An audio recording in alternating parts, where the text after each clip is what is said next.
இங்கு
வந்திருக்கும் நண்பர்கள் அனைவருக்கும் ஆர்கே சார் பிரஸ் மீட்டு.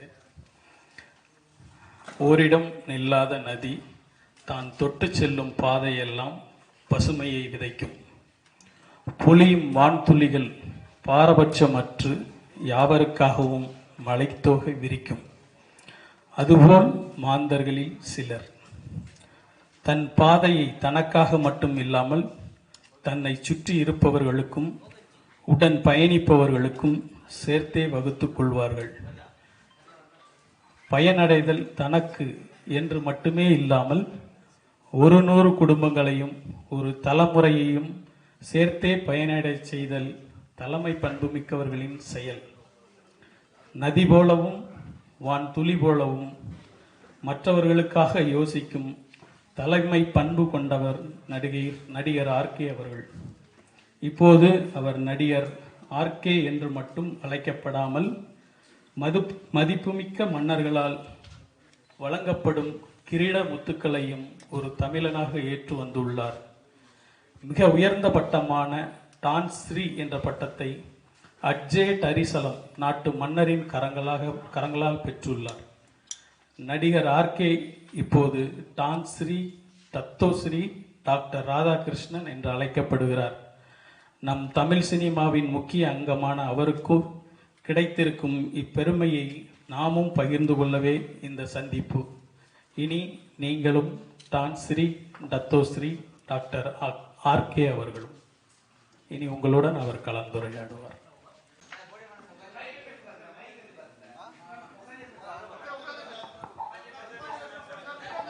ஹலோ,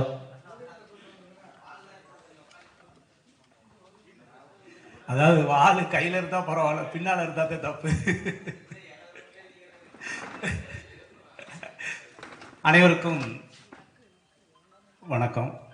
அதாவது எப்போவுமே நான் கூப்பிட்டா எல்லாருமே ஓரளவுக்கு ஆதரவு தந்து வர்றதுக்கு உங்களுடைய பொற்பாதங்களை தொட்டு வருக வருகவென வரவேற்கின்றேன். முன்னாலே டத்தோஸ்ரீ வாங்கணும், மலேசியாவிலையும் வாங்கணும், இந்த மன்னர்கிட்டையும் வாங்கணும். அதான் மினிமம் 3-4 இயர்ஸ் கேப் வேணும் அப்படின்ட்டு. எங்கள் அம்மா என்னை படிக்க வைக்கிறதுக்கு ரொம்ப கஷ்டப்பட்டாங்க. என் புள்ள படிக்கணும், உலகத்தில் பெரிய ஆளாக வரணும் அப்படின்ட்டு. நல்லா படித்து நிறைய பட்டமெல்லாம் வாங்கணும் அப்படின்னு அடிக்கடி சொல்லிகிட்டே இருப்பாங்க.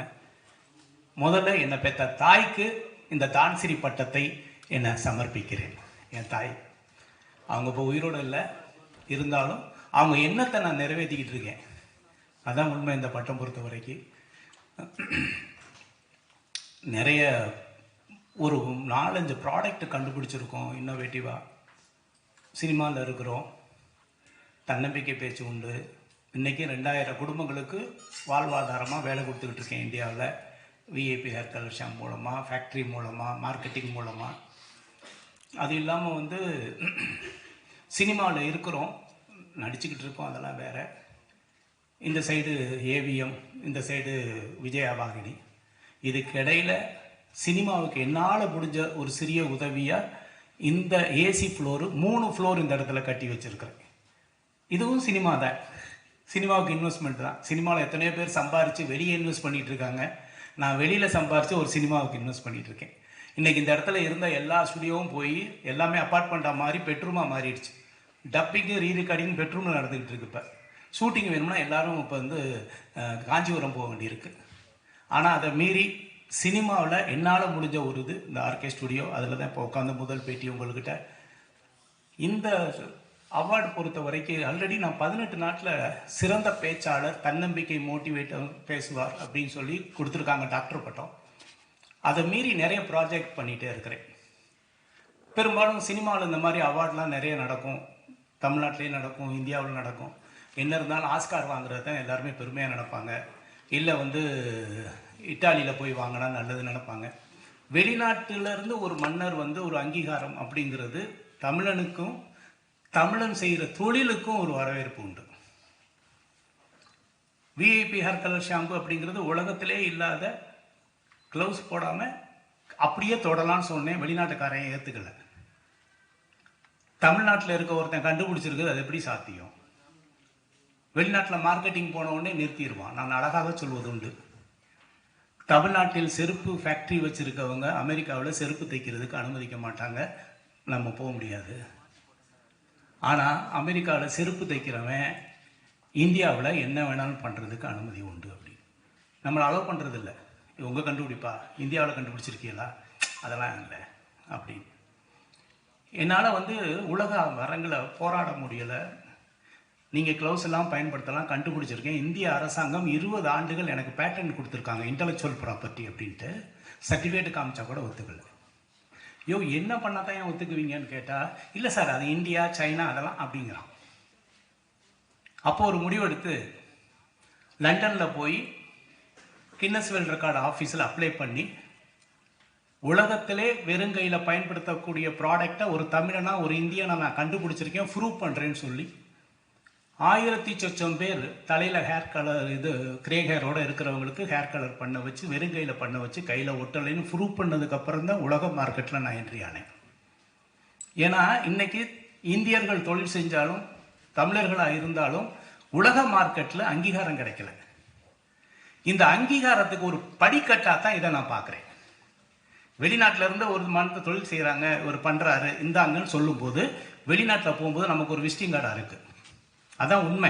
இதனால் நான் வந்து சாதிச்சிட்டேன்னு சொல்கிறத விட சாதனை நோக்கி பயணிக்கிறதுக்கு ஒரு பாதையாக இந்த தான்சிரி எனக்கு அமையும்.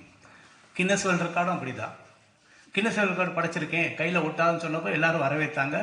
ஒரு 25 கண்ட்ரியில் பிஸ்னஸ் பண்ணிக்கிட்டு இருக்கேன். ஆமாம், பிஸ்னஸ் பண்ணிக்கிட்டு இருக்கேன். ஆனால் சினிமாவுக்கு ஒரு ஸ்டுடியோ கட்டி வச்சுருக்கேன். இங்கே பார்த்தீங்களா எவ்வளோ பெரிய ஏசி ஃப்ளோர் இருக்குன்னு. உண்மையை சொல்கிறேன், இப்போ ஒரு படம் பண்ணிக்கிட்டு இருக்கேன்னா, ஒரு விலங்குகளை வச்சு குடும்பத்தோடு பார்க்குற படம் ஆல்மோஸ்ட் ஷூட்டிங் முடிஞ்சிருக்கு, விரைவில் ரிலீஸுக்கு வரும். சினிமா அப்படிங்கிறது என்னுடைய கனவு, என்னுடைய பேஷன். அதை விட சினிமாவில் நம்ம இருக்கோங்கிறதுக்கு நிச்சயமாக நான் ஒரு சேவையாக நினைக்கிறேன் இந்த ஸ்டுடியோவை. இதில் பிளாட் கட்டியிருந்தால் நல்லா கட்டியிருக்கலாம், நல்ல வீடு கட்டியிருக்கலாம், எல்லாம் கட்டியிருக்கலாம். ஆனால் இந்த கோடம்பாக்கம் அப்படிங்கிறது உலகுக்கே தெரிஞ்ச ஒரு விஷயம். சென்னைனாவே கோடம்பாக்கம் தான் பேசப்படுற விஷயம். நான்லாம் வந்து காரைக்குடியிலேருந்து கனவு கண்டு கோடம்பாக்கத்துக்கு வந்தேன். எத்தனையோ இளைஞர்களுக்கு முன்னுதாரணமாக அந்த கோடம்பாக்கங்கிற பேர் இருந்திருக்கு. ஆனால் இந்த சினிமாவை கோடம்பாக்கத்தை விட்டு துரத்திட்டாங்க.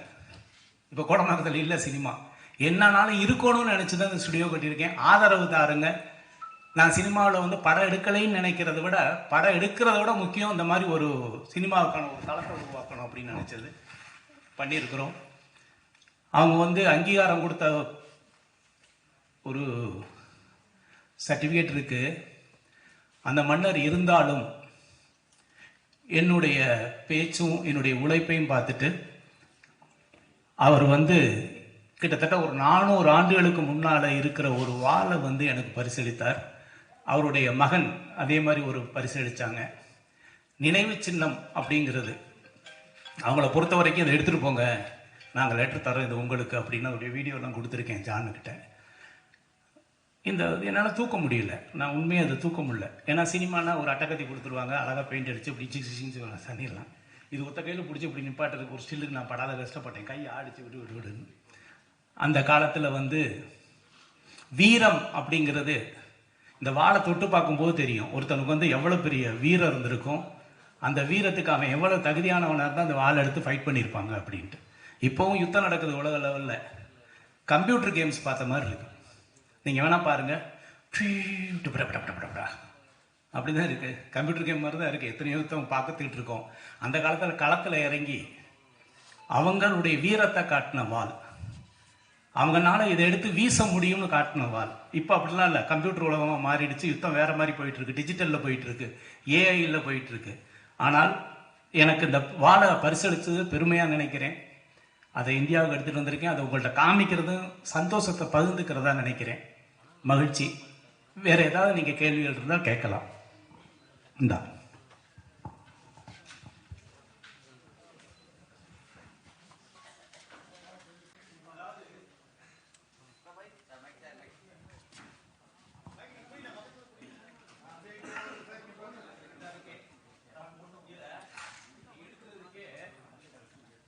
ஒரு ட்ரைனிங் எடுக்க வேண்டியிருக்கு. நான் இதை வந்து ஒரு 50 முறை எடுத்துட்டு தான் எடுக்கிறேன். இல்லைன்னா உள்ளே போடுறதும் கஷ்டம், எடுக்கிறதும் கஷ்டம்.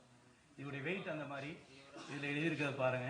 இதுக்கு மேலே இவன் இதை வந்து ஸ்ட்ராங்கு கொடுத்து எத்தனை ஃபைட் பண்ணியிருப்பாங்க, இது எத்தனை பேர் காவு வாங்கியிருக்கும்னா எனக்கு தெரியாது. ஆனால் இப்போ வந்து நினைவு சின்னமாக நம்ம கைக்கு வந்திருக்கும், உங்கள் முன்னால் காமிச்சிட்ருக்கேன். இதை வந்து எப்போவுமே வந்து அவங்க உடைவாள் மாதிரி எப்போவுமே இந்த இருக்க 2 செயின், இந்த செயின் வந்து முன்னாலையும் பின்னாலையும் பெல்ட் போட்டால் இது வேண்டியிருக்கும். இதை எடுக்கிறதுக்கு 1 செகண்ட் கூட தெரியாத அளவுக்கு எடுப்பாங்க. இந்த இடத்த தவிர வேற எங்கேயும் பிடிக்க முடியாது. இப்படி எடுத்தா அவ்வளோதான். ஆமாம், இது ஒரிஜினல் வால். சினிமாவில் டூப்ளிகேட் வாலில் ஒரிஜினல் வால் 400-500 ஆண்டுகளுக்கு முன்னால் உள்ளது. இது வந்து அந்த மன்னர் வந்து நினைவு சின்னமாக கொடுத்தாங்க. உங்களுக்கு மேலே காமிக்கிறத பெருமைப்படுறேன். அதே இது வந்து அவருடைய மகன், இது வந்து காங்கோ நாட்டு மன்னர் வந்து ஒரு யுத்தத்துக்கு அப்புறம் அவருடைய இளவரசர், அவருடைய மகன் வந்து கொடுத்தாரு நினைவு சின்னமா. இதை என்னுடைய சந்தேகம் என்னன்னா, இதை எப்படி பிடிச்சி இது உரையில போட்டாங்க. முடிஞ்சிருச்சுன்னா ஏதாவது சேர்த்து போடணும்ல. நான் இது வரைக்கும் ஒரு ஆளை பிடிச்சிட்டே போடுறா கொஞ்சம் உள்ள சொல்றாங்க, அப்படித்தான் பண்ணியிருக்கேன். கிட்டத்தட்ட ஒரு 6 அடிக்கு கவர் பண்ணணும்னு நினைக்கிறேன் இப்படி பிடிச்சி வீசினா. ஆமா, இதெல்லாம் வந்து வீரம். அவங்க எந்த அளவுக்கு ஸ்ட்ராங்கா இருந்திருக்காங்க, உடல் ஆரோக்கியத்தில் இருந்திருக்காங்க, களத்துல நின்றுருக்காங்க அப்படிங்கிறது இப்பெல்லாம் வந்து நினைவு சின்னமாக தான் இருந்துகிட்டு இருக்கு. இருந்தாலும் அந்த நினைவு சின்னத்தை உங்கள்கிட்ட காமிக்கிறது பெருமைப்படுறேன். மற்றற்ற மகிழ்ச்சி. உங்களுடைய ஆதரவு தொடர்ந்து தாருங்க. சினிமா தொடர்ந்து பண்ணுவேன். அதுக்காக சினிமா என்னுடைய தொழில் கிடையாது, ஒரு பேஷன். எப்பெல்லாம் நேரம் இருக்கோ அப்பெல்லாம் பண்ணுவேன். வேற ஏதாவது கேள்வி இருந்தால் கேட்கலாம். அதாவது நமக்கு வந்து ஃபைட் மாஸ்டர் இருக்க வரைக்கும் பயிற்சியெல்லாம் தேவையில்லை. ஓரளவுக்கு என் படத்தில் நான் வந்து டூப் போடாமல் தான் பண்ணியிருக்கேன். அத்தனை படமும் நிச்சயமாக வால் ஃபைட்டாக இருந்துச்சுன்னா கற்றுக்குவேன். அதாவது வந்து நிச்சயமாக. ஆனால் பட் இதை வச்செல்லாம் பண்ண முடியாது. ஏதாவது ஆச்சுன்னா அவன் போய் சேர்ந்துருவேன். நமக்கு இருக்கவே இருக்கு காப்பி இல்லையா, டூப்ளிகேட் பண்ணி பண்ணிடலாம். ஆர்கே சார் வாழ்த்துக்கள். ரைட் போடு சார், வாழ்த்துக்கள். எங்களுக்கு வந்து இந்த டத்தோஸ்ரீனா என்ன, டான் 3 ஷட்டோனா என்ன, அது என்ன வித்தியாசம், இது எதுக்காக கொடுப்பாங்க, எந்த நாடு? அதாவது வந்து சேவை மனப்பான்மை புதிய கண்டுபிடிப்பு மக்களுக்கு அப்படிங்கிறது. நான் வந்து பணம் கொடுத்தா கூட 1 லட்சம் கொடுக்கலாம், 2 லட்சம் கொடுக்கலாம், 10 லட்சம் கொடுக்கலாம், கோடி கொடுக்கலாம், திரும்ப திரும்ப எதிர்பார்ப்பாங்க. ஒரு மனிதனுக்கு அறிவு கண்ணை திறந்து விட்டால், தன்னம்பிக்கை என்ற மிகப்பெரிய சக்தியை அவன் மனசுக்குள்ள கொடுத்துட்டா அது என்னைக்கும் ஊற்றெடுக்கும். நான் எத்தனையோ லட்சக்கணக்கான பேருக்கு வந்து தன்னம்பிக்கை எடுத்திருக்கேன். வெற்றியாளர்கள் இருக்காங்க எவ்வளவோ பேருக்கு. என் பேச்சை கேட்டு வாழ்க்கையில் மிகப்பெரிய லெவலில் பொருளாதார சுதந்திரம் அடைஞ்சவங்க எத்தனையோ பேர். அந்த சேவை செஞ்சுருக்கேன். 1. 2வது விஐபி இந்த இது மட்டும் இல்லை, கொரட்டைக்கு நான் மருந்து கண்டுபிடிச்சிருக்கேன். உலகத்திலே கிடையாது. இங்கே இருக்காங்க அத்தனை பேரும் நான் இலவசமாக உங்களுக்கு தரேன் கொரட்டை. நீங்கள் ஒரு 7 நாள் உச்சந்தலையில் தடவுங்க, கொரட்டை வந்து 0. ஸ்லீப் டேஞ்சரஸ் ஹார்ட் அட்டாக்கு நிறைய பேர் நைட்டில் செத்து போயிடுவாங்க. காரணம் என்னென்னா கொரட்டை தான் காரணம். ஆக்சிஜன் ஃப்ளோ இருக்காது. அதுக்கு எப்படி இருக்குன்னா 50,000 ரூபாய்க்கு பெரிய மாஸ்க் இருக்குது, சைலன்சர். வண்டிக்கு மட்டும் சைலன்சர் இல்லை, இப்போ மூக்குக்கெல்லாம் சைலன்சர் இருக்குது. 2 சைடு போட்டு பக்கத்தில் பொண்டாட்டி நிம்மதியாக தூங்கணும்னா இவன் சைலன்சர் மாட்டணும். எந்திரிச்சு பார்த்தா நமக்கே பயமாக இருக்கும், ஐயோ எவனோ ஒருத்தன் படுத்து கிடக்கலாம் பக்கத்துலேயே. இப்போல்லாம் கொரட்டை வந்துச்சுன்னா அவங்க அந்த ரூம் இவன் இந்த ரூம் அப்படி தானே இருக்க வேண்டியிருக்கு. அதுக்கு ஒரு ரெமிடி உலகத்திலேயே சாப்பிட்றது இல்லை, உச்சந்தலையில் தடவுனாவே கொரட்டை நிற்கும்னு நம்ம வந்து ப்ரூவ் பண்ணியிருக்கோம். ICMRI வெப்சைட்டில் அது அப்ரூவ்டு, இந்தியனுடைய மெடிக்கல் கவுன்சிலில் அப்ரூவ்டு. அவருடைய சர்டிஃபிகேட் தரேன், பேப்பர் தரேன், பயன்படுத்துங்க. உங்களுக்கு கொரட்டை நிற்கலைன்னா பணத்தை நான் ரீஃபண்ட் தரேன். உலகத்துக்கே சேவை செய்கிறேங்க. அதில் சொல்லியிருக்காங்க, நைட்டு உச்சந்தலையில் தடவிடி படுத்தீங்கன்னா உங்களுக்கு ஹார்ட் அட்டாக் வராது, ஆக்சிஜன் நல்லா பிரீத் பண்ண முடியும் அப்படிங்கிற அளவுக்கு சர்டிஃபிகேட் வாங்கியிருக்கோம். Clinically proven. அது கண்டுபிடிச்சிருக்கேன். இது மக்களுக்கான சேவை. விஐபி ஹேர் கலர் ஷாம்பு மக்களுக்கான சேவை. கொரோனா நேரத்தில் நான் நிறைய சேவை செஞ்சது, மாஸ்க் வாங்கி கொடுத்ததெல்லாம் விட, காலையில் எந்திரிச்சு ஒரு கஷாயம், அந்த கஷாயத்தை காக்கல் பண்ணி முழுங்கிட்டா இன்னைக்கு கொரோனா வைரஸ் வந்து உங்கள் மூக்குலையும் உங்கள் தொண்டையிலையும் அஃபெக்ட் ஆகாது அப்படின்னு. அதுவும் ஐசிஎம்ஆர் ஏற்படும். இங்கே வந்து செட்டிநாடு மிஷன் இருக்கு இல்லையா, அங்கே கிட்டத்தட்ட 2000-3000 பேருக்கு கொடுத்து அப்ரூவல் பண்ணி வச்சிருக்கிறேன். இந்த 3 கண்டுபிடிப்பும் மக்கள் சேவைக்காகத்தான் பண்ணதுதான். அதெல்லாம் பேஸ் பண்ணி கொடுக்கக்கூடியது தான் இந்த மாதிரி அங்கீகாரம். சார், இது எந்த நாட்டில் கொடுத்தாங்க? இந்த விருது வாங்கினால உங்களுக்கு விசா ஏதாவது சிறப்பு சலுகைகள் அந்த நாட்டில் உண்டா? அந்த நாட்டில் உண்டு நிச்சயமாக. எந்த நாடு அங்கீகாரம் பண்ணாமல் போகலாம், ஏர்போர்ட்டில் ஃப்ரீயாக போகலாம் வந்து, அதெல்லாம் உண்டு. நான் இன்னொன்று சொல்கிறேன், என்கிட்ட இன்னமே போனால் அங்கே போலீஸ் வந்து ஏர்போர்ட்டில் வந்து கூட்டிகிட்டு போவாங்க வண்டியில், ஃபோன் பண்ணி நீங்கள் சொல்லணும் அப்படின்னாங்க. நான் அந்த மாதிரிலாம் எதையும் பயன்படுத்துறது இல்லை உண்மையாக. அவரை பொறுத்த வரைக்கும் அவ்வளோ வயசானவர், பார்த்தீங்கன்னா தெரியும். அவர் வந்து அங்கே நிறைய மக்கள் சேவை செஞ்சுருக்கிறாங்க. இது வந்து பிலிப்பைன்ஸ் நாட்டில் ஆச்சேன்னு சொல்லிட்டு ஒரு நாடு. அங்கே சுனாமி வந்து 3 லட்சம் பேர் செத்து போயிட்டாங்க. 3 லட்சம் பேர் அடித்து எடுத்துகிட்டு போயிடுச்சு. அப்படியே நடுக்கடலில் நின்ன ஒரு கப்பல் வந்து, இப்போ சென்னையில் எப்படி பாண்டி பஜார் பனங்கல் பார்க் இருக்குது, அப்போ மெரினா பீச்சிலேருந்து பனங்கல் பார்க்கில் ஒரு கப்பல் வந்து நின்னா என்ன இருக்குமோ கற்பனை பண்ணி பாருங்க. அது மாதிரி அவங்க நாட்டில் நடு ஊருக்குள்ளே வந்து ஒரு கப்பல் வந்து இருக்கு, சுனாமியில் மிதந்து வந்து. அந்த மாதிரி பாதிக்கப்பட்ட இதுக்கு நான் அப்பவும் கொஞ்சம் சேவை செஞ்சேன், அவங்கள்ட்ட சொல்லி ஹெல்ப் பண்ணேன் அந்த நேரத்தில். அப்போலேருந்து எனக்கும் மன்னருக்கும் தொடர்பு உண்டு. இதெல்லாம் எப்படின்னா, ஒரு ப்ராடக்ட் விற்க போகும்போது சந்திக்கக்கூடிய ஒரு விஷயங்கள், அதுக்கப்புறம் நம்ம யார், என்ன பண்ணுறோம், என்ன ஏதுங்கிற பழகிறத வச்சு அதை வச்சு தேர்ந்தெடுக்கிறது தான் இது. மகிழ்ச்சி. அடுத்து சார், நம்ம ஊர் ராஜாக்கள் பொன்னியின் செல்வன் அந்த மாதிரிலாம் கேள்விப்பட்டிருக்கோம். ஸோ அவங்க வாழை தூக்கத்துக்கே அதுவே வெயிட் அதிகமாக இருக்கும். அந்த வாழையே வந்து அரசாங்கம் கைப்பற்றி அவங்க வந்து காட்சிப்படுத்தி வச்சிருக்காங்க, எல்லாருக்குமே தெரியும். ஸோ அப்படி இருக்கும்போது இது ராஜவாள், இந்த வாழை எப்படி உங்ககிட்ட கொடுத்தாங்க? இல்லை அவரோட பணம் வாங்கினாங்க? மன்னிக்கணும், அதாவது வந்து இது வந்து அவருடைய சொந்தம், அவர் வச்சிருக்கிறது. மன்னர்கள் இன்னைக்கு எல்லாமே அவங்க வச்சிருக்காங்க. அவங்க நினைச்சா இந்த இதை தான் கொடுக்குறாங்க. இதை வச்சிருக்கிறத கொடுக்கறது, அவங்க வாங்கி கொடுக்கறது இல்லை. யாருக்கு யார் வேணாலும் பரிசளிக்கலாங்கிறதுல எந்த மாற்றம் கிடையாது, பரிசளிக்கலாம். இன்னொன்று வந்து, அந்த நாட்டிலையும் நான் பிஸ்னஸ் பண்ணிக்கிட்டு இருக்கேன், விஐபி ஹேர் கலர் ஷாம்பு. அதான் உண்மை. அவங்க பார்க்குறாங்க, நம்ம வந்து ஆல்ரெடி டத்தோசிரி வாங்கியிருக்கோம், மேலும் இன்னும் ஒரு விஷயத்துக்கு ட்ராவல் பண்ணிகிட்டு இருக்கிறோம், இன்னும் பல விஷயங்கள் இருக்குது. அந்த ட்ராவல் பண்ணுறதுக்கு எனக்கு ஒரு படிக்கட்டாக இருக்கும். என்ன செய்யலாம்? இப்போ என்கிட்ட வந்து என்ன கொடுக்கலாம்? அவங்க ஒரு மோதிரம் போட்டு விடலாமா, இல்லை நகை கொடுத்து என்ன சாட்டிஸ்ஃபேக்ஷன் பண்ண முடியுமா? ஏதாவது யூனிக்காக ஒரு விஷயத்தை கொடுத்தா ஒரு இதாக இருக்கும், அவ்வளோதான். அதில் இதை கிஃப்டாக கொடுத்துருக்காங்க.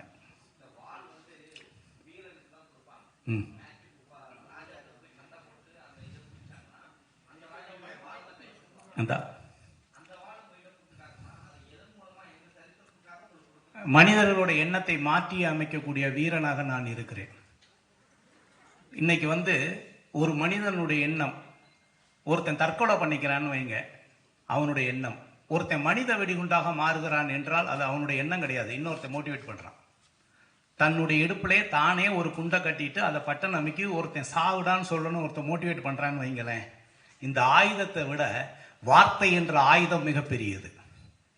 உன் உயிரை நீ மாய்த்துக்கொள் என்று அவனையே மனித வெடிகுண்டாக மாற்றக்கூடிய சக்தி நம்முடைய வார்த்தைக்கு இருக்கு, நம்மளுடைய மோட்டிவேஷனுக்கு இருக்கு. இந்த உலகமே அதில் தான் இருக்கு. நீங்க எவ்வளவு பேராக இருந்தாலும் சரி, பெரிய படை வச்சிருக்கிறதா இருந்தாலும் சரி, இயக்கமாக இருந்தாலும் சரி, மோர் தென் ஆயுதத்தை விட வார்த்தைக்கு அதிக சக்தி உண்டு. மோட்டிவேட் பண்றாங்க. என் பின்னால ஒரு கூட்டம் இருக்கு அப்படின்னு சொல்றாங்களே, எதை வச்சு சொல்றாங்க? அவங்களுடைய வார்த்தையை வச்சு தான், அவங்களுடைய பேச்சை வச்சு தான். என்னை பொறுத்தவரை இந்த ஆயுதத்தை விட உங்களுடைய பேச்சு மிகப்பெரிய ஒரு ஆயுதம். எண்ணத்தை மாற்றிவிடும், வாழ்க்கையை வளமாகவும் மாற்றிவிடும். இல்லை என்றால் தற்கொலை செய்யக்கூட அது தன்னை மாற்றிவிடக்கூடிய சக்தி வாய்ந்தது. வாளுக்கு அது கிடையாது. மனிதனுக்கு அது உண்டு. நீ நினைத்தால் ஒரு மனிதனை மாற்றி விடலாம், வெற்றியாளனாக இல்லை, உயிரை மாய்த்துக்கொள் என்று 2 வழிகள் இருக்கிறது. அதனால் பேச்சுக்கு அதிக சக்தி உண்டு. சார் சார் வணக்கம். ஆர்கே சார் வாழ்த்துக்கள் சார். சார் வாழ்த்துக்கள் சார். சார் நீங்கள் கொரட்டைக்கு மருந்து கண்டுபிடிச்சிருக்கேன் அப்படின்னு சொன்னீங்க. அதை உச்சந்தலையில் வச்சா ஹார்ட் அட்டாக் கூட வராது அப்படின்னு சொன்னீங்க. இரவுல தூங்கும் பொழுது ஹார்ட் அட்டாக் வராது. நம்ம நாட்டில் நல்ல விஷயங்களை கண்டுபிடிச்சா அதை அங்கீகரிக்க மாட்டாங்க அப்படின்னு எல்லாருக்குமே தெரியும். அதை வெளிக்கொண்டு வர விட மாட்டாங்க. நீங்கள் கண்டுபிடிச்ச பொருளை வெளிக்கொண்டு வர விட்டாங்களா சார்? கண்டுபிடிச்சிருக்கேன், கிளினிக்கல் ஸ்டடி பண்ணியிருக்கேன். 500 பேரை வச்சு 1 மாதத்துக்கு அவங்கள தூக்க வச்சு ஸ்லிப் ஸ்டடி பண்ணி இன்னைக்கு இவ்வளோ சவுண்ட் இருக்குது, இவ்வளோ ஆக்சிஜன் ஃப்ளோ இருக்குது, இதை பயன்படுத்தினா என்ன இருக்குதுன்னு மார்க்கெட் பண்ணிகிட்டு இருக்கேன். ஆனால் அதுலேயும் பேர் வைக்கக்கூடாது, கொரட்டை நின்றுன்னு சொல்லக்கூடாது, இப்படி பல சட்டத்திட்டங்கள்லாம் இருக்குது, புரியுதுங்களா? அதையும் மீறி அந்த நியமம் மாற்றி எல்லாம் மாற்றி பண்ணிகிட்டு இருக்கிறோம். இன்னொன்று நான் கேரண்டி தரேன், தலையில் தடவி கொரட்டை நிற்கலன்னு பணத்தை ரீஃபண்ட் தரேன், அந்த கேரண்டி தரேன். ஏன்னா இது வரைக்கும் கிட்டத்தட்ட ஒரு 50,000 பேர் யூஸ் பண்ணியிருக்காங்க. கிட்டத்தட்ட 4-5 வருஷமாக பண்ணிகிட்டு இருக்கேன். ஆமாம், யாருக்காக இருந்தாலும் நான் உங்களுக்கு இலவசமாக தரேன், நீங்கள் பயன்படுத்துங்க, கவலைப்படாதீங்க. சார் சார் இன்னைக்கு கொரட்டையால் பல குடும்பங்களில் டைவர்ஸ் நடந்திருக்கு சார். கொரட்டையால் பல குடும்பங்களில் டைவர்ஸ் நடந்திருக்கு. அப்படி இருக்கும்போது நீங்கள் அதுக்கு ஒரு மருந்தை கண்டுபிடிச்சிருக்கீங்க. அது நீங்கள் ஏன் சார் இப்போ அதிகமாக ப்ரமோட் பண்ணலை? ஏன் ஸ்னோர் கேர் விஐபின்னு போட்டால் நெட்டில் இருக்குது, அமேசானில் இருக்குது, ஃப்ளிப்கார்ட் எல்லாத்துலேயும் இருக்குது. இல்லை, VIP snore care oil. Okay ஐயா சார், அதான் மோட்டிவேஷன் நல்லா பேசுறீங்க. இதை மக்களுக்கு பயன்படுத்துக்கு அரசியலில் வரலாம்ல, நீங்கள் அவங்கள மோட்டிவேட் பண்ணலாங்க. ஒன்றும் இல்லை, நான் தப்பாக நினைக்காதீங்க. நான் என்றைக்குமே அரசியல் வேண்டாம்னு நினைக்கிறேன். அரசியல் பண்ணுறதுக்கு நிறைய பேர் இருக்காங்க. நமக்கு அரசியல் வேண்டாம், நம்ம தெரிஞ்சது என்ன இருக்கோ அதை செஞ்சுட்டு போவோம், தெரியாது நமக்கு எதுக்கு. சரி சார், உங்கள் குருநாதர் மாதிரியே மனுஷனை நம்பாமல் விலங்கு வச்சு படம் பண்ணுறீங்க. அதில் மனுஷர்கள்னு நடிக்கிறாங்களா? கட்டாயமான, அதாவது யோகி பாபு அவர்கள் இருக்கிறார்கள், தம்பி ராமையா அவர்கள் இருக்கிறார்கள், நாசர் சார் இருக்கிறாங்க, நிறைய ஆர்டிஸ்ட். நான் என் படம்னாவே எல்லா ஆர்டிஸ்ட்டும் பக்கத்தில் நிப்பாட்டிக்குவேன். என்னை கொஞ்சம் பார்க்கணுன்னா அவங்களும் இருந்தால் சேர்த்து பார்ப்பாங்கன்னு. அதனால தனியாக மட்டும் ஹீரோன்னு நினைக்கிறது இல்லை, டீம் ஒர்க்குன்னு நினச்சி ஆல் ஆர்டிஸ்ட்டு நல்ல பாப்புலர் ஆர்டிஸ்ட் போட்டு தான் பண்ணியிருக்கிறேன். இதில் ஒரு அனிமல்னா ஒரு வீட்டில் வளர்க்குற நாய். உண்மையை சொல்லணும்னா ஆணவ கொலை அனிமல்ஸை விடவில்லை. இன்னைக்கு ஆணவ கொலையை பற்றி எல்லாரும் பேசிகிட்டு இருக்கோம். பணக்காரன் வீட்டில் ஒரு நாய் இருந்தால் அந்த ஆணவ கொலை எப்படி இருக்கும், அதுதான் இந்த படத்துடைய கதை. ஓப்பனாகவே சொல்கிறேன். அந்த நாய் தங்கத்தட்டில் சாப்பிடுது, ஏசியில் படுத்துருக்குது, ஆனால் பெண் நாய். ரோட்டில் போகிற ஒரு ஏழையுடைய ஆண் நாய், அதுக்கு 2க்கும் லவ் வந்துருச்சு. யோசிச்சு பாருங்க, இது எந்த அளவுக்கு ஒரு பணக்காரன் ரிவெஞ்சுக்கு ஆனான்னா, நம்ம மனுஷனை பற்றி பேசிகிட்டு இருக்கோங்க, அவன் வளர்த்த பெண் நாய்க்கு வந்த லவ்வுக்கு எதிரியாக மாறுறாங்க. அதாங்க கதை. சொல்லிட்டேங்க, ஆனால் படம் பாருங்க, நல்லா இருக்கும். எதுக்கு சொல்ல வரேன்னா, ஆணவ கொலை அனிமல்ஸை விடவில்லை. என் பணக்கார விட்டு பொண்ணாயிடா, எப்படா நீ ரோட்ல ஒரு ஆம்பளை நாய் வளர்த்துனா கிஸ் பண்ணிடுமா, பார்த்துருவோமா அப்படின்னு ஒருத்தன் வில்லன் கிளம்பி வர்றான்னா, அதனால ஒரு ஹீரோ என்ன பாதிக்கப்படுறான், அவன் வாழ்க்கை என்ன டிசாஸ்டர் ஆகுது அப்படிங்கிற ஒரு மிகப்பெரிய. சார், இந்த மோட்டிவேஷனல் ஸ்பீச்சஸ்ன்னு சொன்னீங்க இல்லையா, அது எந்த வகையில் அவங்க கவுண்ட் எடுத்து உங்களை ஹானர் பண்ணுறாங்க? எங்கே நீங்கள் மோட்டிவேஷன்? எனக்கு எல்லாமே விட்னஸுக்கு வீடியோ இருக்கு, ட்ரைனிங் கிளாஸஸ் பண்ணது எல்லாமே இருக்கு. எல்லாமே யூடியூப்ல இல்லை அந்த யூடியூப்ல போட்டால் இலவசமாயிடும். நான் கக்கூசில் உட்காந்துட்டு செல்போனில் பார்க்கறதுக்கு நான் தயாராக இல்லை. நீங்கள் வந்திருக்கீங்க, நீங்கள் இன்வால்வ் ஆகிருக்கீங்க, உங்களுடைய ப்ரொஃபஷனலுக்கு நீங்கள் முக்கியத்துவம் கொடுத்துருக்கீங்க. அதையே நான் செல்ஃபோனில் பேசி அப்படி அனுப்பிச்சோன்னா உங்களுக்கு எங்கே இருக்கணும் அங்கே உட்காந்து இது ஆர்கே சாருடைய பேட்டின்னு பார்த்துக்கிட்டு இருப்பாங்க. தன்னம்பிக்கை அப்படி இல்லை. என்னுடைய கண்ணு பேசணும், கை பேசணும், என் உடம்பு பேசணும், அதை இங்கேருந்து உணரணும். அப்போ தான் தன்னம்பிக்கை வரும், இல்லைன்னா வரவே வராது. அதான் முக்கியம். அதனால தயவு செய்து நான் டிஜிட்டலில் மாற்றி விட்டு 2 இன்ச்சில் என்னை சுருக்க தயாராக இல்லை. நான் நடத்துகிற ட்ரைனிங்காக இருந்தால், மோட்டிவேஷன் இருந்ததுன்னா நீங்கள் வரணும், ஃபுல் டே இருந்து தான் பார்க்கணும். ஆமாம், செல்ஃபோனே நாட் அலவுடு. நீங்கள் வாழ்நாள் பூரா செல்ஃபோன் பேசுகிறீங்க, பேசிட்டு போங்க, பரவாயில்ல. இன்றைக்காவது ஒரு 4 மணி நேரம் சொல்கிறத கேளுங்கன்னு தான் சொல்கிறேன். ஒன்றும் இல்லை, ஃப்ளைட்டில் போனோம்னா என்னங்க சொல்கிறாங்க முதல்ல, அப்புறம் சுவிட்ச் ஆஃப் அப்படி இந்த டிஸ்டன்ஸை டிராவலை கடக்கிறதுக்கே சுவிச் ஆஃப் பண்ண சொன்னான்னா வாழ்க்கையில் பொருளாதார சுதந்திரம் அடைகிறதுக்கு கொஞ்சம் சுவிச் ஆஃப் பண்ணிட்டு காதை கொஞ்சம் திறந்து வைங்கன்னு சொல்கிறோம், வேற ஒன்றும் இல்லை. மகிழ்ச்சி. அடுத்து சார், ஒரு நாய் கதை சொன்னீங்களே இப்போ, நன்றி உள்ள கதை சொல்றேன். சமீபத்தில் பார்த்தீங்கன்னா ஒரு பொலிட்டீஷியன் அந்த நாயை அடிச்சதுனால ஒரு பெரிய இதுவே ஆச்சு, பிரளயமாச்சு. எச் ராஜா அவர்கள் மேல அது வழக்கே தொடரப்பட்டதுன்னு சொல்லி தகவல் வந்திருக்கு. அதன் மீன் பண்ணி தான் நீங்க இந்த படம் எடுக்க. இது வந்து லவ் எச் ராஜாவை இது பண்றதுக்கு அப்படிலாம் ஒண்ணும் இல்லை. இது காதல் சம்பந்தப்பட்டது. ஒரு பணக்கார வீட்டுல ஒரு நாய் வளர்க்குறாங்க, பெண் நாய் வளர்க்குறாங்க. அது வந்து ஒரு ஏழை ஆண் நாயை காதல் பண்ணிடுது. நீங்க அதை அடிச்சது இல்லை. இது இந்த நாய் வந்து என் நாய் எவ்வளவு பெரிய பணக்கார நாய், நீ என்ன ரோட்ல போற ஒரு இதை வச்சுட்டு என்கிட்ட பழக விடுறியான்னு, அதையும் மீறி அந்த நாய் ஏறி குதிச்சு அந்த காம்பவுண்டுக்குள்ள வந்து பழகுது. இதுதான். ஆனால் ஹீரோ என்ன பாதிக்கப்படுறாங்கிறதான் கதை. சார் சினி ஆர் கட்டன், கேமரா வந்து பாலசுப்ரமணியம் சார், இசை வந்து இமான் சார். சமீபத்தில் பார்த்தீங்கன்னா சீரியல் ஆக்டர் ஒரு நடிகை வந்து ஒரு ஆடிஷன்ல ஒரு தவறான ஒரு வீடியோ இப்படிதான் பண்ணணும் அப்படின்னு சொல்லி ஆடிஷன் பண்ணதா ஒரு வீடியோ லீக் ஆச்சு. சீரியல்லே இந்த நிலைமைனா சினிமாவில் எந்த நிலைமையில இருக்குது பெண்களுடைய இது பாதுகாப்பு? அதாவது வந்து பெண்கள் பாதுகாப்பு அப்படிங்கிறது உலகத்திலேயே எல்லா நாட்டிலையும் பேசக்கூடிய விஷயம். கரெக்ட். நம்ம எல்லாருமே ஒரு விதமான அனிமல். உண்மையை சொல்றேன், நம்ம எல்லாருமே அனிமல் தான், விலங்கினத்தை சார்ந்தவர்கள் தான். நம்ம இன்னைக்கு நீங்க அங்க உட்காந்துருக்கீங்க, நம்ம இங்க உட்காந்துருக்கோம் அப்படின்னா நம்மளை பாதுகாக்கிறது நம்மளுடைய சட்டம். முடிஞ்சா ஒரு 24 மணி நேரம் இந்த நாட்டில் உள்ள சட்டத்தை மட்டும் நீங்க ஃப்ரீஸ் பண்ணிட்டு யாரு வேணாலும் என்ன வேணாலும் பண்ணுங்கன்னு சொல்லி பாருங்களேன், என்ன நடக்கும்? யாரும் பணக்காரனா இருக்க மாட்டான். எந்த பெண்களா இருந்தாலும் யாரு இருந்தாலும் யாருமே இருக்க மாட்டாங்க. உண்மையை சொல்றேன். நீங்கள் நானும் இன்னைக்கு இப்படி உட்கார்ந்து இருக்கோம்னா நம்மளை காற்றில் இந்த சட்டம் நம்மளை பாதுகாக்கிறது. யாரையாவது பார்த்து கை நீட்டி உன்னை கொண்டு விடுவேன்னு சொன்னோம்னா சட்டம் பாதுகாக்குது.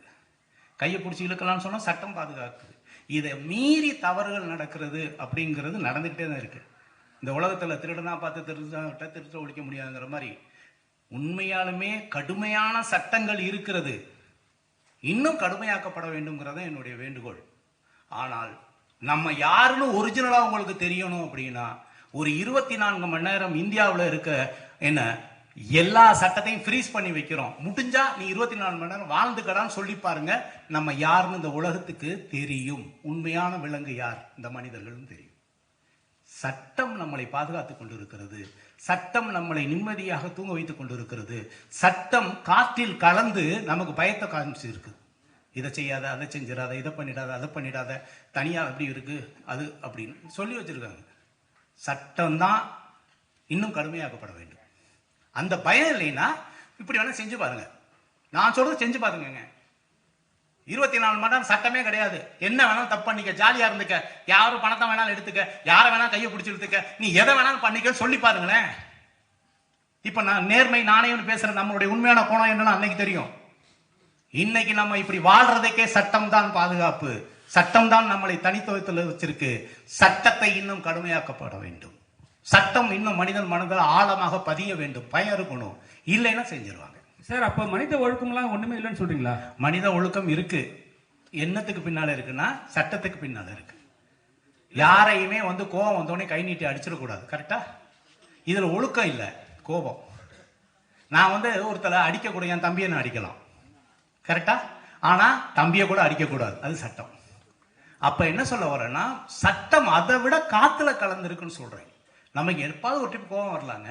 அப்ப சட்ட விதிமீறலாம் நடக்குது சார். அதான் சார் சட்ட விதிமீறல் நடக்குதுல்ல, போலீஸ் என்கவுண்டர் நடக்குது. அதுதாங்க சொல்றேன். அவங்க மட்டும் சரி பண்ணலாமா? அது இல்ல, நான் என்ன சொல்ல வரேன்னா அது இதையே சட்டமாத்தான் வடிவமைச்சிருக்காங்க. என்கவுண்டருங்கிறது சட்டமாக்கப்படுகிறது இல்லையா?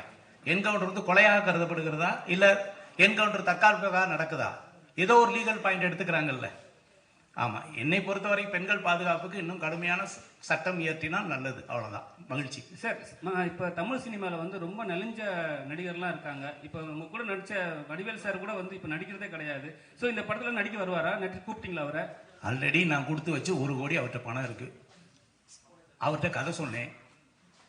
அவர் ஹீரோவை தான் நடிப்பேன் அப்படிங்கிற ஒரு மனநிலையில இருந்தாரு. அதனால கொஞ்சம் பேச்சுவார்த்தையில் இருக்கும். அவர் இறங்கி வந்தால் சத்தியமாக மீண்டும் அவருக்கு சந்தர்ப்பம் வழங்கப்படும். ஏன் அதாவது நம்ம காமெடிக்கு வடிவேல் சார் மாதிரி முடியவே முடியாது, பாடி லாங்குவேஜ் அசத்திக்க முடியாது அவர் வச்சு. கரெக்டா? ஒரு காலகட்டங்கள் உண்டு இல்லையா? நிச்சயமா பார்ப்போம். சார் நிறைய படங்கள் இப்போ வர படங்கள் வந்து சில படங்கள் வந்து அவர் ஹீரோ இல்லாமல் நடிக்கிறாரு. ஆனால் வந்து ஆர்கே சார்க்கு மட்டும் ஏன் நான் ஹீரோ மட்டும் அப்படி இல்லை. நான் பேசும்போது சொன்னார், இப்போ நடிச்சுக்கிட்டு இருக்காரு. நிச்சயமாக நம்ம அடுத்த படத்தில் ஒன்று பண்ணுவோம். இப்போ அந்த படத்தில் பண்ண வேண்டியதை இப்போ தம்பிராமையா அவர்கள் பண்ணிக்கிட்டு இருக்காங்க. இதில் நிச்சயமாக கூப்பிடுவேன். ஆல்ரெடி அட்வான்ஸ் கொடுத்து வச்சுருக்கேன், பயன்படுத்திக்குவேன். சார் என்னோட ஒரே ஒரு விஷயம், இப்போ நீங்கள் தலைக்கு மேலே வந்து அந்த இது வச்சா கொரட்டை வராதுன்னு ஒரு விஷயம் சொல்லியிருந்தீங்க. ஆனால் வந்து நிறைய பேருக்கு என்ன ஒரு டவுட்னா, அந்த கெமிக்கலை தலையில் வச்சா முடி கொட்டிடுமோ, அது வந்து நீங்கள் உறுதிப்படுத்த முடியுமா? மன்னிக்கணும், அது கெமிக்கல் கிடையாது, ஒரு நேச்சுரல் ஆயில், ஒரு இயற்கையிலேயே ஒரு மூலிகையிலிருந்து எடுக்கப்பட்ட ஆயில். இல்லை சார், நீங்கள் பேமெண்ட் ரிட்டர்ன் பண்ண தரேன்னு சொல்கிறீங்க, அது நியாயமான விஷயம். ஒருவேளை முடி கொட்டுடுச்சுன்னா அதனால கொட்டாது, முடி வளர்ந்தா வளருமே ஒழிய கொட்டாது. அதுதான் கிளினிக்கலி ப்ரூவன் அப்படின்னு சொல்கிறது. அதுக்கு தான் ஐசிஎம்ஆர்ஐ அப்ரூவல் கொடுத்துருக்கோம், டெஸ்ட் எடுத்திருக்கோம், எல்லா டாக்குமெண்ட்டும் வச்சுருக்குறோம். ஏதோ சும்மா சொல்கிறது இல்லை. பஸ் ஸ்டாண்டு பக்கத்தில் அரே ஐயா வா சாமி இதை எடுத்து சாப்பிட்டு பாரு சாமி நல்லா வரும் சாமி, நீ ஒரு 10 ரூபா கட்டி அப்படிலாம் சொல்லலை. கிளினிக்கலி ஆராய்ச்சி பண்ணி ப்ரூவ் பண்ணி அதுக்கு என்ன வேணா உலக லெவலில் போகும்போது சர்டிஃபிகேட் மட்டும் தான் பேசும்.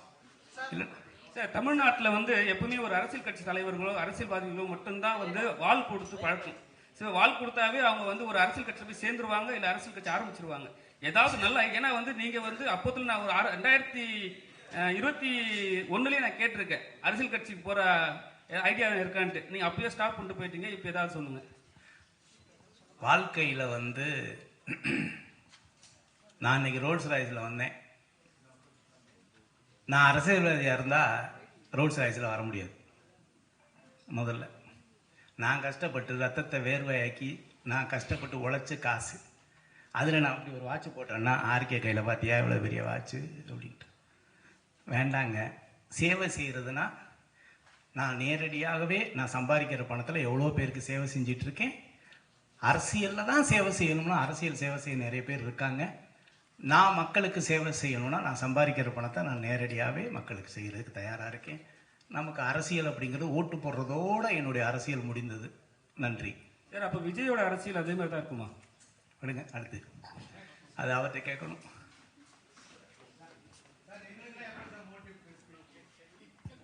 சார் நான் வந்து ஒன்று சொல்லவா, அதாவது ஜான் வந்து எப்போ சொன்னாலும் சரி ஒரு சார் நம்ம எதாவது அப்படி பண்ணணும் இப்படி பண்ணணும் எதாவது சொல்லுவார். நான் சினிமா ப்ரொஜெக்ஷன் முடிஞ்சு நான் தான் முதல் இந்த கிஃப்ட் கொடுத்து விட்டேன், வீட்டுக்கு தூக்கிட்டு போங்க சார். ஏன்னா அதுவே ஒரு மோட்டிவேஷன். உண்மையை என்னுடைய எல்லா படத்துக்குமே ஒரு கிஃப்ட் கொடுத்துருக்கேன், எல்லாருக்கும் கொடுத்துருக்கேன் இந்தாங்கன்னு. அப்போ வந்து அதுவே ஒரு மோட்டிவேஷன் தான். நீங்கள் போகிறீங்க, நீங்கள் சாப்பிட்றீங்க, படம் பார்க்குறீங்க, உங்களுடைய இல்லத்தரசியும் உங்கள் குழந்தைகளுக்கும் நீங்கள் என்ன சொல்ல போகிறீர்கள்? அப்பா அந்த படத்தை பார்த்துட்டியாப்பா, நீங்கள் மட்டும் எல்லாத்தையும் பார்த்துட்டு வந்துடுங்க, கரெக்டாக இல்லையா? முதல்ல சிந்தனை பண்ணேன், பரவாயில்லையா ஆர்கே படம் பார்த்தாருன்னா ஒரு கொடுத்து விட்டாங்க அப்படின்ட்டு. வீட்டுக்கு பயன்படுற பொருளாக தூக்கிட்டு போங்கன்னு சொல்லி தான் கொடுத்து விட்டேன். அதுவே ஒரு தன்னம்பிக்கையான விஷயந்தான். ஓகே, நீங்கள் உலகத்துக்கே உப்பு புளி பார்க்குற ஆளுங்க, கரெக்டாக இல்லையா? ஆமாம், எல்லாம் நக்கீரர் மாதிரி ஐயா எவ்வளோ தப்பு இருக்கோ அதை மன்னிச்சுட்டு எதை பார்த்து கொடுக்கணுமோ பார்த்து எழுதி கொடுக்கன்னு சொல்ல வேண்டிய நிலைமையில தான் நம்ம இருக்கவே ஒழிய. சொல்லுங்க சார். அப்புறம் சார், இங்கேருந்து படிச்சுட்டு போனால் ஃபாரின் இங்கே சார் இங்கேருந்து படிச்சுட்டு போனால் ஃபாரினில் வந்து வேல்யூ இல்லை அப்படின்ற மாதிரி சொன்னீங்க. அப்போ படிச்சுட்டு போனா இல்லை, ஓகே, சர்டிஃபிகேட்டோ இல்லை கண்டுபிடிப்புகளுக்கு. ஓகே, தெளிவாக சொல்லுகிறேன், இந்திய கண்டுபிடிப்புகளுக்கு உலக அரங்கில் இருக்கக்கூடிய மரியாதையை பற்றி பேசுகிறேன். ஆனால் சாஃப்ட்வேர் கம்பெனி அப்படி இல்லை, உழைப்பு சார்ந்தது. உலகத்தில் பெரிய பெரிய பதவியில் இந்தியன் தான் இருக்கிறாங்க சாஃப்ட்வேரில். சார் அதுக்கு என்ன சொல்யூஷன் சார் நீங்கள் நினைக்கிறீங்க? நிறைய வரணும். இல்லை அங்கேருந்தா நம்ம படிச்சுட்டு வரணும்? இல்லை, நிறைய வரணும். படிக்கிறதுல கண்டுபிடிப்புகளுக்கு நிறைய வரணும்.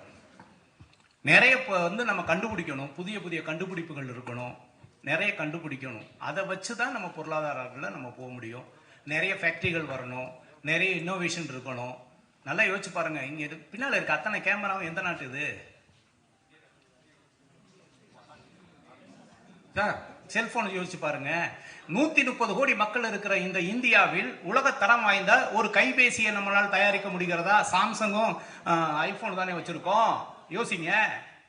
அப்புறம் எப்படி நம்ம போய் பெருமையா சொல்ல முடியும்? சைனா போன் நம்ம வாங்குறோமா? என்ன சொல்றோம்? சைனா போன் சைனாவா அப்படின்னு கேட்குறோமா இல்லையா? அதே நிலைமை தான் இந்தியாவுக்கு இருக்கு. நான் என்ன கேட்குறேன், ஒரு சாம்சங் மாதிரியும் ஒரு ஐஃபோன் மாதிரியும் அதை விட இந்தியன் அப்படின்னு ஒரு ஃபோனை ஏன் நம்மளால உருவாக்க முடியல? மக்கள் தொகை இல்லையா, பணம் இல்லையா? யோசிச்சு பாருங்க, எவ்வளவு பெரிய வியாபார தளம், 130 கோடி மக்கள் இருக்கிற வியாபார தளம். ஆனா நம்மளுக்கு கண்டுபிடிப்புகள் கம்மியா இருக்கு. இல்லைன்னா உலகத்தோட காம்படேட் பண்ற தன்மை கம்மியா இருக்குன்னு நான் நினைக்கிறேன். வேற ஒண்ணு இல்லை சார். சொன்னீங்க 2 படம் வருஷத்துக்கு கொடுப்பேன்னு. ஆனா 2 வருஷமா நீங்க படத்தில் நடிக்கவே இல்லை, என்ன காரணம்? இந்த ஸ்டுடியோ கட்டிட்டு இருக்கேன்னா ஏதாவது ஒரு இடத்துல தான் பணம் போட முடியும்.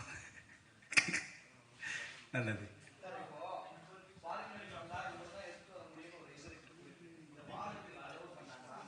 நீங்க வந்து வெளிநாட்டுல இருந்து கத்தி வாங்கி வரலாம். ஏன்னா பெரிய பெரிய கத்திலாம், ஆர்டிபிஷியல் கத்திலாம் இருக்குல்ல, பெருசா இருக்கு இல்லையா, தங்கம் தான் எடுத்துட்டு வரக்கூடாது. ஓகே. இல்ல அந்த மன்னர் வந்து அனுபவிச்சது கோல்டு கோட்டர்னு நினைச்சுக்கோங்க. ஓகே. ஆர்கே சார், நீங்க நடிச்சதுல முக்கியமான படம் வந்து எல்லாம் அவசியம். அதுல வண்டுமுருகன் வந்து கலக்கலக்கு கலக்கிருப்பாரு. இப்ப வடிவேலுக்கு 1 கோடி ரூபாய் அட்வான்ஸ் கொடுத்துருக்குன்னு சொன்னீங்க. வண்டுமுருகன் திருப்பி வருவாரா? சாஜி கட்டாயம் என் படத்தில் நடிப்பார். அதுலாம் ஒன்றும் மாற்றம் இல்லை. அந்த கதையில அவருக்கு மாற்று கருத்து இருந்திருக்கலாம். அவருக்கு ஏற்ற ஒத்த கருத்தாக இருந்தால் நிச்சயமாக அவர் நடிப்பதற்கு தயாராக இருப்பார். நெருங்கிய கூட அந்த 1 கோடி ரூபாய்க்கு எப்படி சார் மனசு வந்தது? இவ்வளவு நாள் அப்படியே வச்சிருக்காரு அவர். அப்படியெல்லாம் ஒன்றும் இல்லை. அந்த படம் பேசி ஷூட்டிங் போற நிலைமையில இருந்தது. அது டைரக்டருக்கும் அவருக்கும் உள்ள ஒரு சின்ன இஷ்யூனால அவர் சரி சார். இன்னைக்கு இருக்கிற சுச்சுவேஷன்ல நார்மல் பர்சனே ப்ரொமோஷனுக்கு அதிகமாக பண்ணுறாங்க. அப்படி அதுக்கு அடுத்தது பார்த்தீங்கன்னா அரசியலுக்கு போயிடுறாங்க. இன்னைக்கு 2 அரசியல் ஆயிடுச்சு. இங்கே சினிமா துறையிலிருந்து பெரிய அளவுக்கு ஜாமான் ஒருத்தர் போயிருக்காரு, எல்லாருமே கூப்பிடக்கூடியவர் விஜய் அவர்கள். ஸோ சினிமா துறையை சார்ந்து நீங்களும் இருக்கிறீங்க, சினிமா துறையிலும் வந்துட்டு இருக்கீங்க. ஸோ நீங்கள் அவருக்கு சப்போர்ட் பண்ணுவீங்களா, இல்லை அரசியல் புரிதல் இல்லை அப்படின்னு ஒதுங்கிடுவீங்களா? சீரியஸாக சொல்ல வரேன். எம்ஜிஆர் வந்து சினிமாலேருந்து வரலையா? யார் வரல? எல்லாரும் தான் வந்திருக்காங்க. என்னை பொறுத்தவரை வந்து நான் இது அரசியல் மேடையாக கருதவில்லை. அவ்வளோதான். சப்போர்ட் பண்ணலை அப்படி நினைக்கல. அதாவது வந்து வளர்ந்து வர்ற எல்லாருக்குமே யாராக இருந்தாலும் சரி, அவங்கவுங்க அவங்க கடமையை செய்ய போகிறாங்க, அவங்க கருத்தை சொல்ல போகிறாங்க, மக்கள் ஏற்றுக்க போகிறாங்க. இப்போ நான் அரசியலுக்கு வரேன்னு என்கிட்ட கேட்டால் பரவாயில்ல. என்ன, நான் அரசியல் சார்ந்து ஓட்டு போடுறதோடு நிறுத்திக்கிட்டு இருக்கேங்கிறதே சொல்லியிருக்கிறேன். எல்லாரும் வரணும், எல்லாரும் மக்களுக்கு சேவை செய்யணும், எல்லாருமே களத்தில் இறங்குறது நிச்சயமாக நாகரீகமான செயல், அதில் மாற்றமே கிடையாது. அனைவரையுமே வரவேற்போம். யார் அரசியலுக்கு வந்தாலும் சரி, அது சீமானா இருந்தாலும் சரி, விஜயா இருந்தாலும் சரி, இன்னும் யார் வந்தாலும் சரி, வரவேற்போம். வாழ்க வளமுடன். இது எல்லாம் அவன் செய்யலா இல்லை ஆர்கே செய்யலா? அதாவது அவனின்றி அணுவும் அசையாது, அவ்வளோதான். ஆமாம். அதனால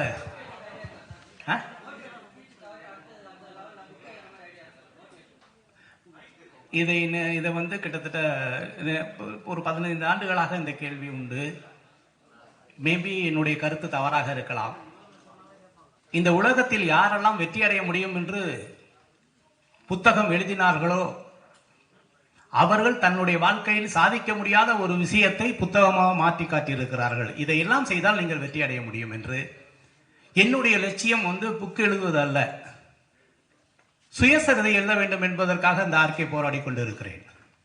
என்னை பற்றி சுயசரிதை எழுதுறதுக்கு என்னுடைய தன்னம்பிக்கை வளர்த்துக்கணும், உழைப்பை வளர்த்துக்கணும், கண்டுபிடிக்க வளர்த்துக்கணும். ஒழிய நானும் வெற்றி அடைவது எப்படின்னு புக் எழுதிட்டேன்னு வைங்களேன், அது முடிஞ்சிடும். அவன் வேண்டாம். நம்மளும் இன்னொருத்த சுயசரிதை எழுதுற அளவுக்கு நம்ம போராடணும், உழைக்கணும், அந்த இலக்கு நோக்கி டிராவல் பண்ணணுங்கிறதுக்காக தான் புக் எழுதலை, வேற ஒன்றும் இல்லை. மகிழ்ச்சி.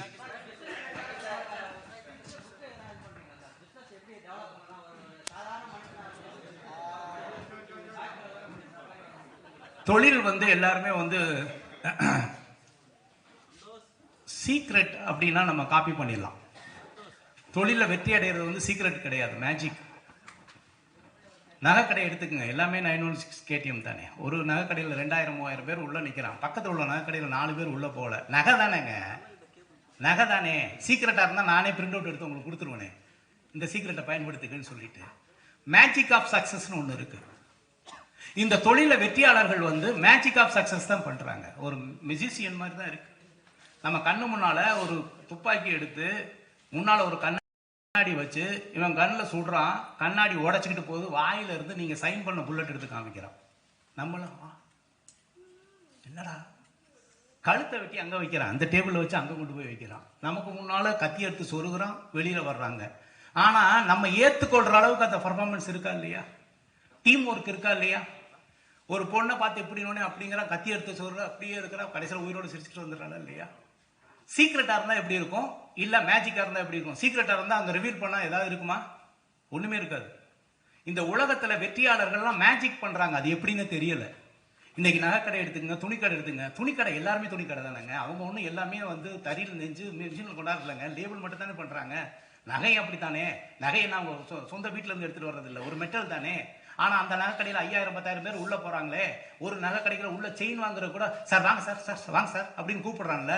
அப்ப நகை கடைனா எல்லாமே தான் போகணும். மேஜிக் ஆஃப் சக்சஸ் தான் வேர்ல்ட்ல பெரிய சக்சஸ். என்னுடைய பார்வையில நான் பார்த்ததுல ஒரு தொழில் வெற்றி அடையுது அப்படின்னா அவனுக்குள்ள ஏதோ ஒரு மேஜிக் இருக்கு. அந்த மேஜிக்கை மட்டும் கண்டுபிடிச்சிட்டோம்னு வைங்களேன், அது பெரிய சாதனை. சீக்ரெட் ஆஃப் சக்சஸ் கிடையாது. சீக்ரெட் ஆஃப்ல சொல்லி கொடுத்துடலாம். முடிச்சுக்கலாமா? முடிச்சுக்கலாமா? சரி, இன்னொரு நல்ல சந்தர்ப்பத்தில் திரும்ப சந்திப்போம். நல்லது. அனைவருக்கும் நன்றி. மதிய விருந்து ஏற்பாடு செய்யப்பட்டிருக்கிறது.